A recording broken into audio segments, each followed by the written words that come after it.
Okay, here are all of the breakdowns that I did in the tips and tricks class since I forgot to hit the record button. So tips for regular wings. First things first, you always want to make sure that you're starting on the ball of your foot. You're scraping out from your pinky toe, like you have gum stuck to the side of your shoe. You're trying to get it off. You want to hear that sound. You want to hear that scrape. Then brush step back in. Scrape, brush step. Scrape, brush step. You want to make sure that as you're coming out, it is not on your full tap. It is from your pinky toe, okay? Number one thing that I will do with students is have them do this from the lunge position with that heel popped up in the air. When you're here with all that weight forward, you have no choice but to lift your hip in order to get that scrape brush step in. So this is really good in getting you to the point where you are getting all three sounds, including that scrape, because a lot of times we'll get the scrape maybe, but miss the brush step, separating that brush step on the way back in. If you're lifting from the hips, you're creating air. If you're creating air, you're creating space under your feet so that you can get all of those sounds in. So this position on both sides is so helpful to really work with you lifting because all of your weight is there in that foot. So doing that, like I said, one foot at a time, here, and then from that lunge position are two of the biggest, the first one is kind of a given, I feel like, but really working that pushing out from that pinky toe. This leads into the tip that I would say for single wings. Single wings were also requested. I feel like this warm-up in particular is so helpful because when you do a single wing, you are pushing off of one foot and having to get all those sounds in from the one foot.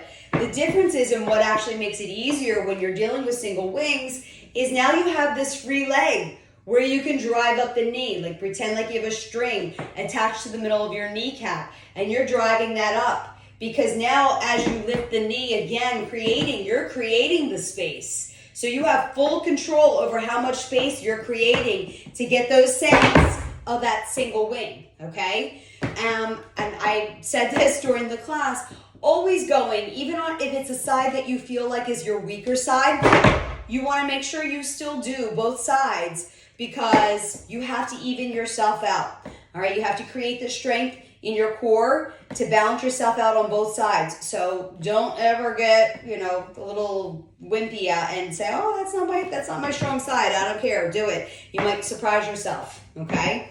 So the other thing I said with single wings is if you or your student is struggling getting all three sounds in on one foot, here's a little cheat for you, but it's a cheat that can help you grow and push yourself to all three sounds on one foot. You can do single wing switches. So that's when you're doing the scrape brush on one foot, but then you switch to land on the opposite foot. So if I'm here, I take my prep and I land on the other foot. So the one foot is then only responsible for two sounds, okay? Here, then here.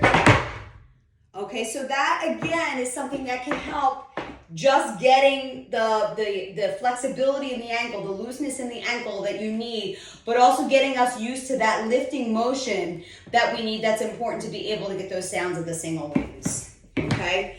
Let me see where I went from there. I think I definitely went out of order a little bit here, so let me go to 4-beat wings since we're talking about wings, okay? 4-beat wings, you're gonna do the same warm-up, that scrape brush, but then instead, you're taking 2 brushes on the way back in. And I say that a lot of times this is almost like a stutter tap on the way back in. Brush, brush, land becomes like a stutter tap, right? So if you're doing these,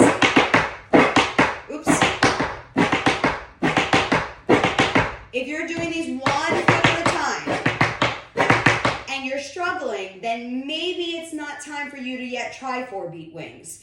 You want to make sure that you can do them 1 foot at a time, and that is what makes up a 4-beat wing. Now, when I did this on my Zoom, I did them beautifully. Let me see if I can do them beautifully or if I'm going to embarrass myself here. All right, let's see. Let's see how many I did a whole bunch on that. If you were live, you would have seen. Oops. All right, so some of them a little bit cleaner than the others. And I'm tired because I've been teaching for 4 hours and I forgot to hit record on the button on this last one. So those are your 4 beat wings. Let me see. Do I have them? So somebody had requested wing slurps. I did not do this on the Zoom because whoever requested it was not there. Since we are on the wings here, scrape, brush, and when you brush back, typically when we do wings, we go out, we come right back in. That's the correct way of doing it, right? So here's my cheat a little bit with wing slurps. Scrape and just let the foot on the scrape back in come back a little bit. This way it has somewhere to go for that slurp. Okay? So practice from here. Scrape, brush, scrape, brush, scrape, brush, scrape, brush. That's my number 1 tip when it comes to wing slurps, because if you try to just go out and come back in, slurp, you're making it really difficult for yourself because your foot has nowhere to go from here. It's just difficult, right? Because a slurp is a brush, 1, 2, 3. That's a closed third, right? Slurp, closed third. So it's easier to do that when you're lifting and going into it, right? But if you're coming back in and your foot is already here, it's not as easy. And you're going to put your feet out here. You're setting yourself up to fall on your tush, right? We don't want to fall. All right, so with these, I'm very particular what kind of floors that I do these on. I am not going to attempt it on this floor because it is quite dirty, as you can see. And my biggest fear with these is getting stuck on the way coming through on this that needs to be cleaned, okay? This just happens from the tap shoes, okay? But wing slurps, when you're working them, definitely work them at the bar. I just gave you the breakdown for them. So work on them. I think only 1 person requested those. Several people requested the flying shuffles. So let's talk about these. So when I was teaching the Zoom, somebody pointed out that what I do is the second part of the flying shuffle is what they know a flying shuffle as. And you know, tap language is not universal. I think that it's probably very true that a lot of people consider the second part of flying shuffle and not the full thing of what I'm going to show you. So what I call flying shuffle is when we jump shuffle, but then we do this other shuffle where your other leg is like coming up, kicking yourself in the butt like that. So this foot is doing the shuffle, and while it is, this foot is kicking up. So literally you're flying the shuffle, right? The shuffle is happening while the other foot is in the air, thus making it a flying shuffle. I like to throw in before that a jump shuffle, okay? So jump shuffle, flying shuffle. That is what I call a full flying shuffle, okay? But I understand that some people only call that second part a flying shuffle, okay? So taking it here and then there. And you can take them in a row. You can take them behind. Oh, I missed it. You can take them back there like that. Again, multiple in a row. Switching up front, back. We also talked about instead of just doing the shuffle and lifting the leg, pulling the leg. And again, this is not something that is easy to do. And easy to do in slow motion for sure. But the breakdown of it is to pull before you shuffle. So coming here, then pulling that standing foot, then shuffle, and then landing, which is quite different than the next step, which was requested, which was a firecracker. So I'm going to get to that. But again, with the regular flying shuffles, you want to work as much as possible to do it from the ball of the foot. But I do know that a lot of my students will tell me it's easier to go from a flat foot if they're working on doing them with the pull in between. So just doing that pull in between those 2 shuffles. And they say it's easier to take it from a flat foot. But the goal whenever you can is to keep it on the balls of the feet, okay? all right, as much as possible, always. So let's get to firecrackers. Firecrackers are similar into that second part of the flying shuffle, in that with the firecracker, you are doing a shuffle on one foot, you're doing a pull land on the other foot, but it's the order in which you're doing them that's different. So in a firecracker, you're gonna lead with the brush of the shuffle, then you're gonna pull your standing foot, then you're gonna finish your shuffle, then you're gonna land. So the firecracker has more of a rolling sound, okay? So again, you jump, you brush for your shuffle, like this is the foot that's gonna do the shuffle. You brush, then you pull, then you finish your shuffle, then you land, okay? And again with these, you're gonna have a side that you favor. I thought my first side was my favorite side, but when I did these on the Zoom, it sounded like that side was a little bit crispier. So that's why we always make sure we try them on both sides, okay? I think with all of these flying steps, the number one thing you can do is practice at the bar, okay? To just try to come out center floor, you're not getting the feel for where your body needs to be, or where you need to lift. Like you really need to drive everything up. Use that plie and push up. And I'm sorry that I'm speeding through this. I did say that this was only for people that were on the live, but I know I have people that did not show up who paid for this, so I want to make sure I get this on. I'm trying to see what else I missed here. Okay, did the 4-beat wings, did the regular wings, did the flying shuffles, variation on wings, firecrackers. Okay, flips. I think that's what's next. Okay, flips. Yes. So, flips. What are flips? Flips are 3-count shuffles. They're known as super shuffles, hooper shuffles. I've heard them called toe riffs. The sounds come from the outside of your foot being your pinky toe. And then from there, sitting into this. So you're gonna sit into the drop, dropping that pinky toe. When you do, the opposite hip is in the air, right? From here, you're gonna straighten up and flip the other hip. And when you flipped up the other hip, you're trying to go from pinky toe to big toe, pinky toe to big toe. And as much as possible, and this is a lot easier said than done, you don't want to force the movement. You want it to be that you're dropping and you're falling into that pinky toe, and then because you're pushing your hip and lifting your hip up, then it then makes that second sound being going from the pinky toe to the big toe. The second sound comes in. Where does the third sound come? The third sound is like a reverberation. So it's because you're doing this movement that the third sound comes basically from the middle of the tap on the way back in, okay? So I see a lot of people do these sometimes and they'll finish with their foot down. I can't even do it. They finish with the foot down. Again, I cannot do that way. So their third sound is because they're placing it down.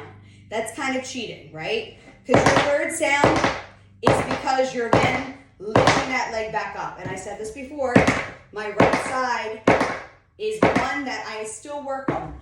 I have students between the ages of 10 and 13 who've basically mastered these, and it blows my mind because this took me a long time to be able to get the technique. I thought I had super loose ankles, but apparently I did not. So when I teach my students, I do tell them to exaggerate the hip movements, to really pick up and drop that down, pick up and drop that down. Get used to this. Also think of it, you have water that you're trying to shake off your hands, but you're shaking off your foot, right? That's the kind of movement that you want, right? And then go into it and like actually hitting the floor, okay? I feel like that's definitely the best, and I don't think I said that on my Zoom, but it really is the best. Like just think of that, like you're shaking water off your hands. That's how you want it to be when you're doing these flips, okay? Most importantly, a lot of people did request this, and that's great. My question to you would be, why do you want to learn it? Do you want to learn it because you think it's a fancy trick step that you want to put in your solo? Okay, but truthfully, this is one of those steps that if you master, then you're at that point where you have some nice loose ankles. And that's always the goal as tap dancers, to have nice loose ankles so that things are not stiff, right? If you can master something like this, get it to the point where, and I hate to, that master is a big word, but if you can execute a step like this as best as you can, right? And hitting those sounds and being nice and loose and fluid with it, then that's going to help you in other things. It's going to help you in the wings, right? It's going to help you in the rolling shuffles where that ankle needs to be super loose and you're hitting those sounds, right? So make sure that when you're working it, give yourself time. Know that I'm telling you, it took me a long time to get it. And like I said, my right side still is not, it's again making a liar out of me, but it's not as consistent. It's not as consistent. Okay, someone in particular requested the Chuck Green step. So I'm gonna do that now. I did not do this on the live because I knew he was there in the live because he is from China and I knew his time zone did not work with us, yeah? So the Chuck Green step, what is this? What he's doing in this time step is he's doing a pickup on one foot. Oh, I still have to go to pullbacks. I just remember that. Pick up on one foot, landing, heel drop, then ball heel. So it's like this. Yeah? Now all that weight's on that front foot. Now we're gonna go there, okay? So you're gonna do that 3 times in a row. So you have 1 and a 2, 3 and a 4. Now notice my free leg. Did you see where my free leg came from? It came from back here, but it didn't just step here. It lifted, right? So again, we're lifting not only to create air, but to help us to separate the sounds. The longer that it takes for us to step the foot down, the more of a separation that we have between that pull ball heel and then landing down on that front foot, right? We're separating the sounds more. So 3 times in a row, you would take that. The third one is going to start a rhythm turn. So let me take this from the back. 1 and a 2, 3 and a 4, 5 and a 6, heel, heel, toe, land.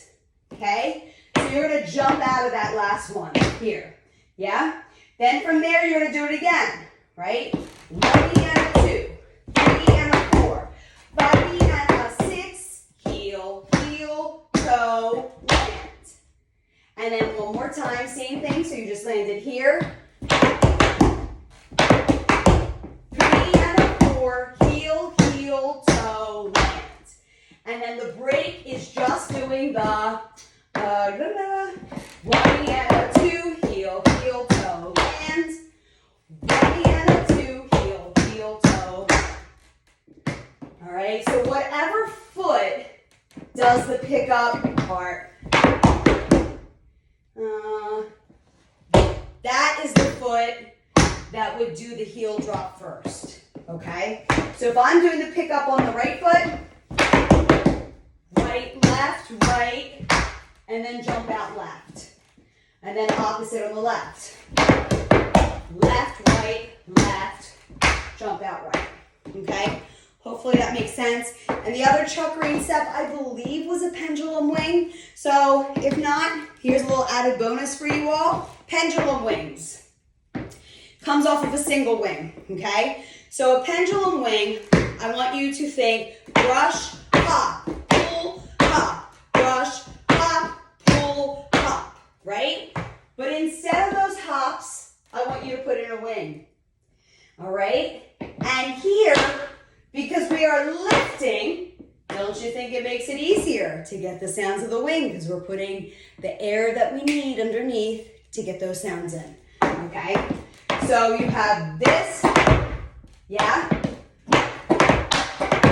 can take it up and back. You can take a little rhythm turn out of it, right? All right, so there's a lot of different things that you can do. This was like one of my favorite steps that I used to do growing up. Like in my solos, I would always take pendulum wings. Of course, I have a side that I favor. I think I used to always do it.